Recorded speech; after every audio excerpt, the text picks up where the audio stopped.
கங்கை கொண்ட சோழபுரம் என்பது தமிழ்நாட்டின் அரியலூர் மாவட்டத்தில் உள்ள ஒரு புகழ்பெற்ற வரலாற்று நகரமாகும். இது சோழ பேரரசின் மகத்தான தலைநகரங்களில் ஒன்றாக இருந்தது. இந்த நகரத்தை ராஜேந்திர சோழன் முதல் 1012 1044 உருவாக்கினார்.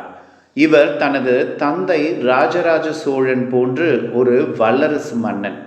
ராஜேந்திர சோழன் வட இந்தியாவிற்கு வரை சென்று கங்கை நதியை வென்று அந்த வெற்றியின் நினைவாக கங்கை கொண்ட சோழபுரம் என்ற நகரை நிறுவினார்.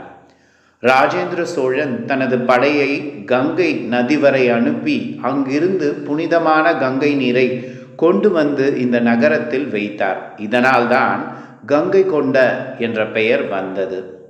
இந்த நகரின் முக்கியமான சிறப்புகள்: இது சிவபெருமானுக்கு அர்ப்பணிக்கப்பட்ட கோவில், ராஜேந்திர சோழன் கட்டிய கோவில். இது தஞ்சாவூர் பிரகதீஸ்வர கோயில் போன்றதே, ஆனால் வடிவமைப்பில் சற்று மிருதுவான அமைப்பு. இந்த கோவில் யுனெஸ்கோ உலக பாரம்பரிய பட்டியலில் இடம்பெற்றுள்ளது.